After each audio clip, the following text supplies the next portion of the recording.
Olá, meu nome é Carlos Siqueira, seja muito bem-vindo e bem-vinda a este meu canal. Aqui nós falamos de literatura e tentamos falar sempre sobre escritores diferentes, de épocas, estilos, nacionalidades e gêneros diferentes. E hoje, pela primeira vez, eu trago um conto feminista aqui para o canal.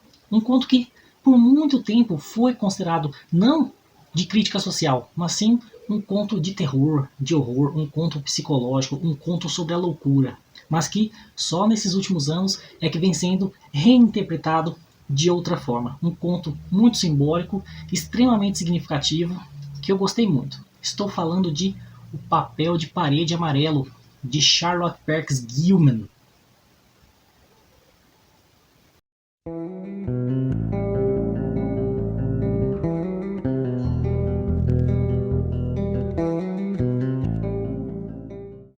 Bem, em primeiro lugar, eu devo dizer que esse livro foi um presente de uma amiga inscrita aqui do canal, que já me deu vários livros e eu já fiz vários vídeos sobre os livros que ela me deu, mas que ainda há alguns que eu não li ainda e que farei vídeos. Muito obrigado, Mayara.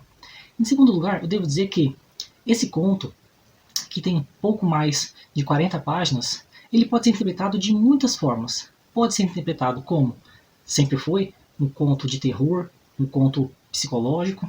Também pode ser interpretado como um conto sobre a loucura e a forma como eu vejo, um conto de crítica social sobre o papel da mulher. Esse conto que foi escrito no século XIX, mas que é extremamente atual.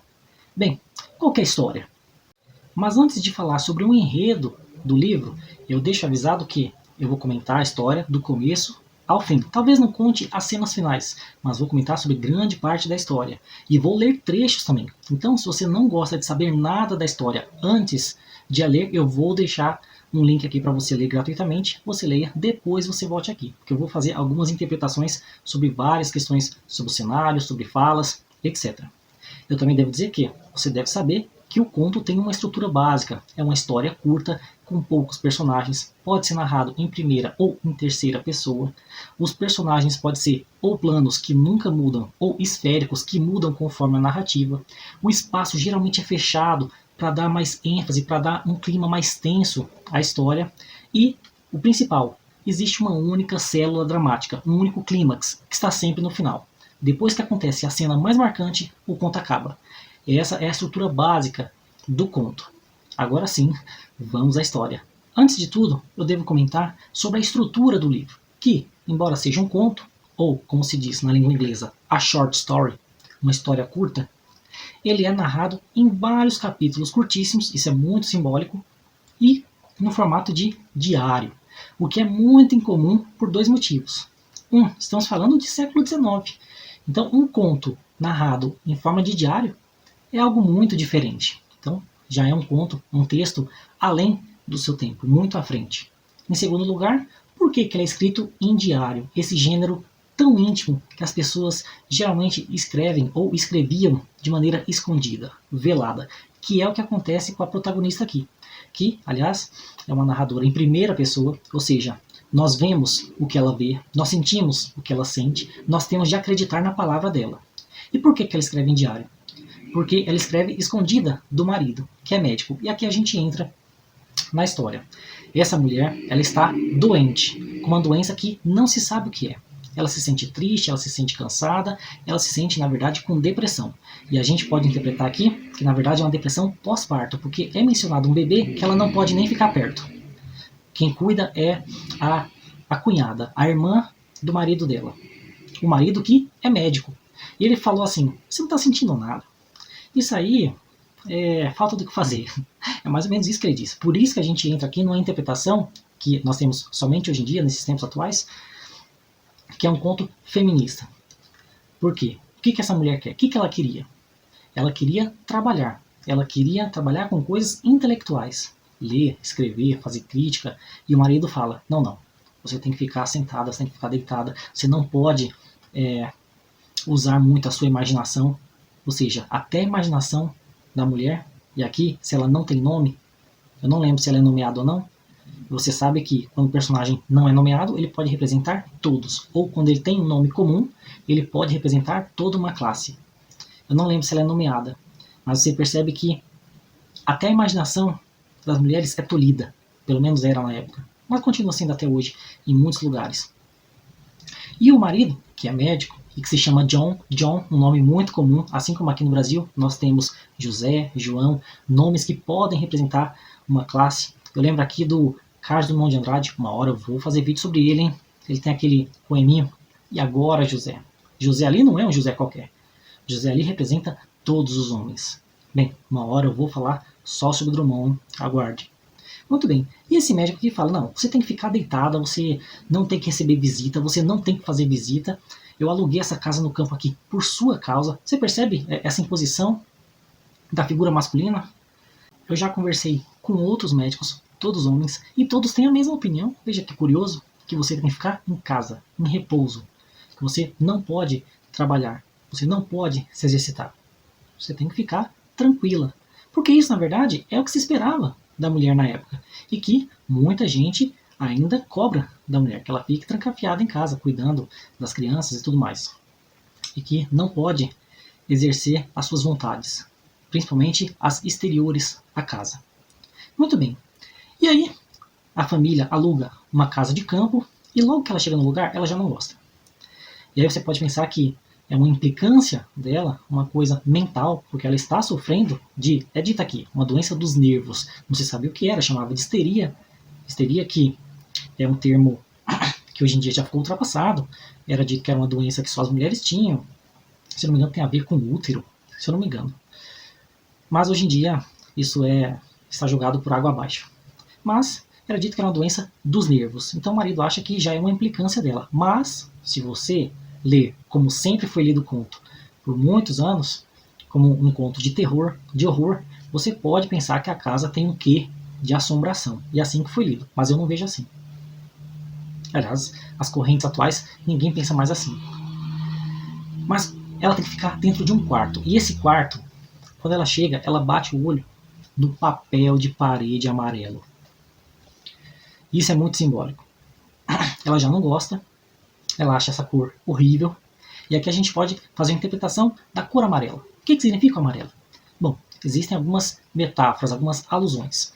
O amarelo ele pode ser visto como uma coisa agradável, porque é uma coisa próspera, lembra ouro, dinheiro, fortuna. Não é o caso aqui. O amarelo ele também pode ser visto como medo, receio, e aqui a gente já entra nessas questões sentimentais.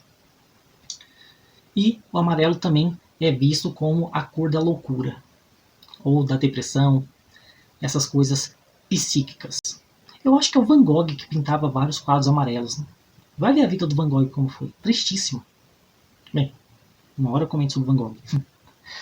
Bem, e aí a mulher olha, ela implica, fala, não quero ficar nesse quarto. Esse quarto aqui, aliás, a cama é presa no chão, não dá para se mover. As janelas são gradeadas, ou seja, não há uma liberdade total. Não dá para você abrir a janela totalmente. Existem grades. E o que é a metáfora da janela? Já mencionei aqui em outros vídeos. A janela é uma fuga. A janela traz o ar que faz parte da vida, o ar que nos faz melhorar muitas vezes, o ar que traz mudanças. Não, a janela é gradeada. Parece uma prisão esse quarto. E é o quarto em que ela vai ficar. Porque, embora o homem diga que vai alugar a casa só por sua causa, na verdade, ele fica mais fora da casa do que dentro. Porque ele fica atendendo outros clientes. De maneira que parece até que, na verdade, ele alugou a casa como desculpa para ela, mas, na verdade, para fazer negócios ao redor. Já que ele era médico e, na época, os médicos iam às casas das pessoas. É possível pensar nisso também. E esse papel de parede enigmático, ela fica olhando o dia inteiro. E aí ela começa a descrever esse papel que o atormenta. E aqui a gente entra na questão do terror psicológico que muita gente interpreta. É um quarto assombrado? O que é isso? Aliás, a gente pode pensar na figura do papel também. O que é o papel? O papel é algo a ser escrito, é algo a ser interpretado na área do teatro. E a gente vai ver aqui que essa mulher, conforme ela vai ficando cada vez mais alucinada, ela vai se vendo no próprio papel, fazendo uma projeção sobre ele. O que é a projeção? É você se ver em alguma coisa, você se interpretar nas coisas. Então, por exemplo, os poetas românticos, eles idealizavam a natureza. E aí, eles se sentiam tristes, por exemplo, olhava a cachoeira e dizia, essa cachoeira está chorando. Não está chorando nada, quem está chorando é você. Ah, essas nuvens, elas estão furiosas. Não tem nada de furioso nas nuvens. Você que está se sentindo furioso e está projetando seus sentimentos nas coisas. E é o que ela faz aqui. Como ela fica trancafiada o dia inteiro nesse quarto, que ela reclama com o marido, fala, por favor, vamos trocar de quarto. E aqui de novo você pode pensar que existe uma coisa maligna ali, uma coisa até possessiva. Há quem interprete esse conto como um conto de possessão. Bem, não é o caso aqui. Mas você pode pensar nessa interpretação também. Ela começa a olhar para esse papel, ela se sente indignada, fala com o marido, e o marido fala, tolinha, deixa disso, oh minha queridinha. Ele sempre a trata no diminutivo, ou seja, ele a infantiliza. Então, novamente aqui nós temos a interpretação de um conto feminista. Qual é o papel da mulher? É de ser criança, cuidada por um adulto, por um homem? Bem, a gente vai ver mais passagens sobre isso. E aí ela fica olhando para o papel o dia inteiro, fica tentando entender o padrão do papel, porque ela vê as listras, as linhas, e ela fala que é um papel assim, que já foi amassado, é um papel que já foi rasgado, um papel em um estado crítico. E aí eu vou ler um trechinho aqui, em que ela fala assim sobre o papel. Há nele um ponto recorrente em que o padrão se dobra como um pescoço partido. Que interpretação é essa, hein? A mulher vê os traços e imagina um pescoço partido.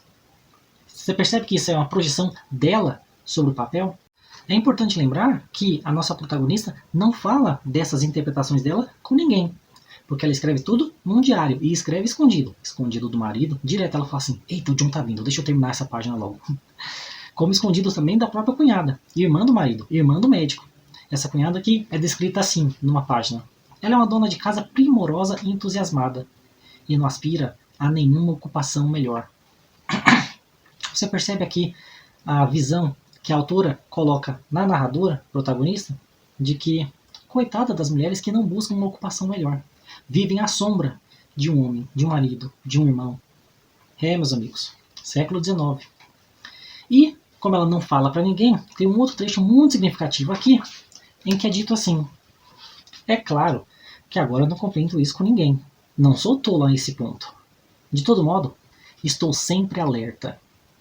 Isso é muito triste, porque eu me lembro, pessoalmente, do filósofo Byung-Chul Han. Ele tem um livro chamado A Sociedade do Cansaço, em que ele vai comentar lá sobre as pessoas atuais, as pessoas da modernidade, que não param para descansar nunca.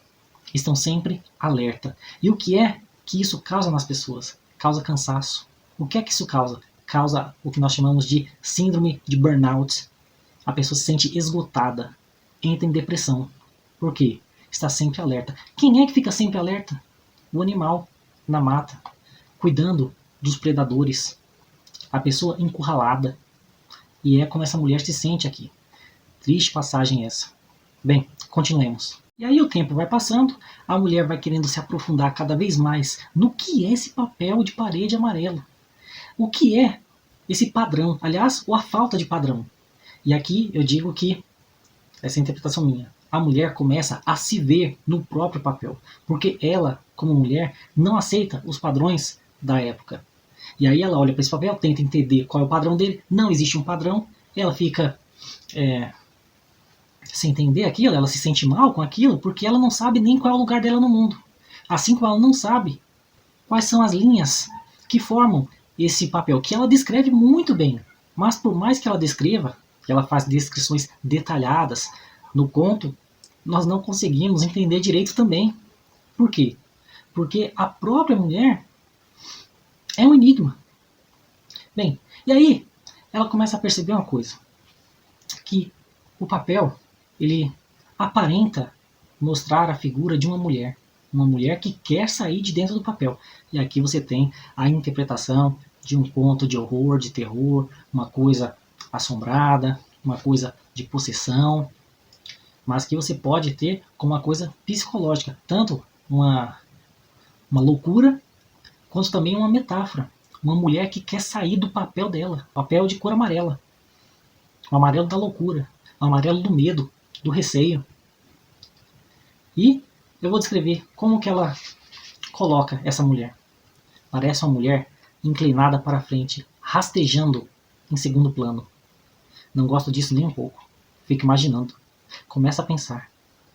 Como seria bom se John me levasse embora daqui? Então, ela começa a ver uma mulher no papel. E aí, a gente pode pensar que essa mulher representa ela mesma ou todas as outras mulheres que seguem um papel que foi dado para elas. Um papel feio, um papel amassado, um papel rasgado, um papel que não tem um padrão fixo, mas que nós tentamos entender. E essa mulher sai de lá rastejando. Quem é que rasteja? Que não consegue andar sobre duas pernas, de pé. Uma criança. As crianças. Já falei que a mulher aqui ela é muito infantilizada. Aliás, esqueci de mencionar, mas esse quarto em que ela está, ele é gradeado porque aparentemente essa casa de campo antes era uma escola infantil, uma escola para meninos. E a gente pode pensar também se o mundo, por muito tempo, não foi uma escola para meninos. Meus amigos. Bem, então você percebe que tudo aqui joga para esse lado infantil. A mulher rasteja, ela não anda sob dois pés. Assim como a criança também rasteja. A criança que, por não conseguir andar, a criança que, por não conseguir se cuidar sozinha, precisa de um adulto. Precisa de um homem. Precisa de alguém superior que cuide dela. Uma pessoa experiente, uma pessoa que saiba o que está fazendo. Porque ela está doente sem motivo. A gente nem sabe por que ela está se sentindo mal. Não tem por que se sentir mal. Tem tudo na mão. Tem um homem que paga comida, paga casa. Não sei por que ela está se sentindo mal. Esse é o pensamento do marido, do irmão e de vários outros médicos. Porque aparecem outros aqui. Quer dizer, aparece um só. Mas que representa vários outros. Meus amigos. Continuemos. Existe uma outra coisa que eu esqueci de dizer aqui, nessa fala anterior dela. Eu queria tanto que o John me tirasse daqui. Em que você percebe que até a esperança de salvação dela depende da ação de outra pessoa, de um homem, do marido, do médico. Ela não sai por conta própria. Ela quer que o John a tirasse de lá. Ela depende dele. Isso aqui me lembra deles, sempre eles, engenheiros do Havaí. Eles têm uma música chamada Algo por Você, em que lá Humberto Gessinger cria. Humberto Gessinger é o vocalista, o baixista, o guitarrista, já foi tudo na banda, toca gaita, faz tudo. O cara é um gênio. É gênio mesmo. E ele cria um eu lírico, obviamente masculino, mas que ele conversa com as mulheres. Ele fala, faça algo por você. E ele coloca lá que a mulher sempre esperou pelo homem. Muito boa essa música. Vou deixar aqui na descrição para quem não conhece, ou para quem conhece, ouvi-la de novo, prestando mais atenção. Adoro essa música, adoro essa banda. Humberto Gessinger é gênio mesmo, hein? Muito bem. E aí o conto avança de maneira que, como havia mencionado, ela começa a se ver no papel. Então, antes ela só via uma ausência de padrão que ela tentava interpretar. Depois ela começou a perceber que o papel tinha mais ou menos a mesma altura que ela. Depois ela começou a perceber que parecia uma mulher querendo sair de dentro do papel. E ela queria ajudar essa mulher. E aqui a gente pode pensar numa questão exterior. Será que a autora, enquanto mulher, não estava querendo ajudar as mulheres a saírem do seu papel de submissas? A gente pode pensar nisso também. Por quê? Porque mais para frente, além de uma mulher, ela vai dizer assim: às vezes tenho a impressão de que são muitas mulheres. Às vezes apenas uma. E ela rasteja a toda velocidade. E se eu rastejar, faz com que tudo balance. Muito simbólico isso. Antes era uma mulher só. Depois parece que são várias. Ou seja, uma classe toda. E o rastejar da mulher faz com que tudo balance. A gente pode pensar que o quanto apenas um movimento que foge do padrão faz com que tudo balance, toda uma cadeia, toda uma sociedade. Quantos homens não existem que, a partir do momento que a mulher começa a responder, começa a pensar por si própria, começa a discordar, começa a buscar coisas que não dependem dele, ele se sente abalado, balançado. A gente pode pensar nisso também.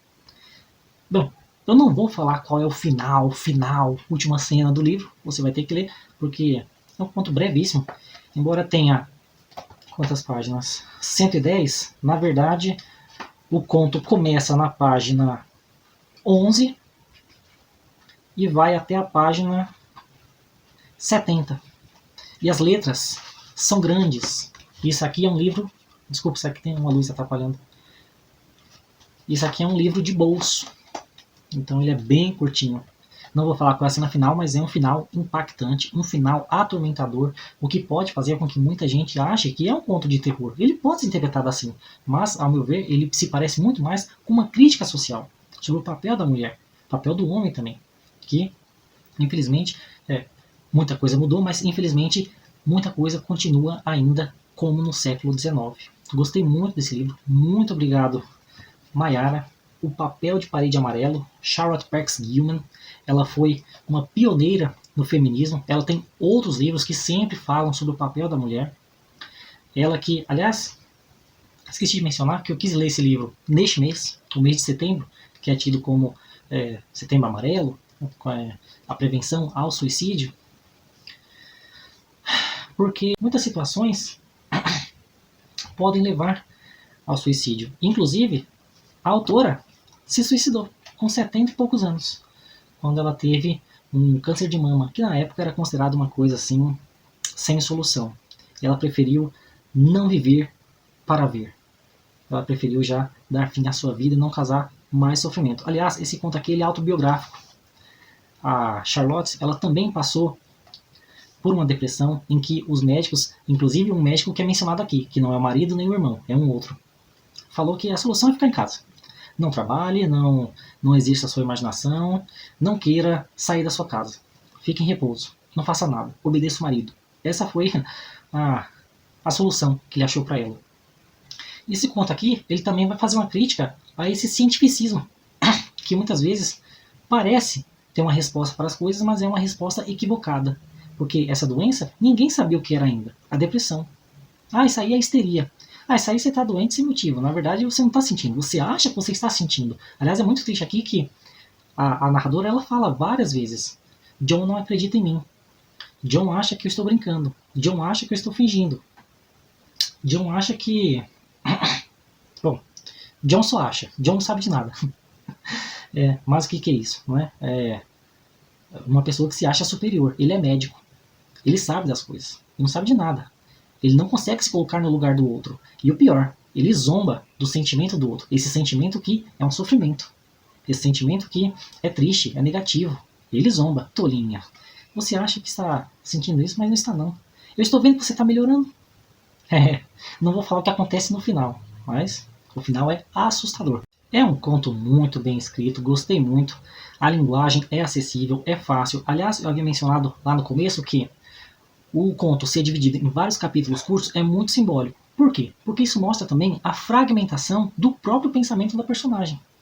Aliás, ela menciona lá no comecinho que ela escreve e se sente bem.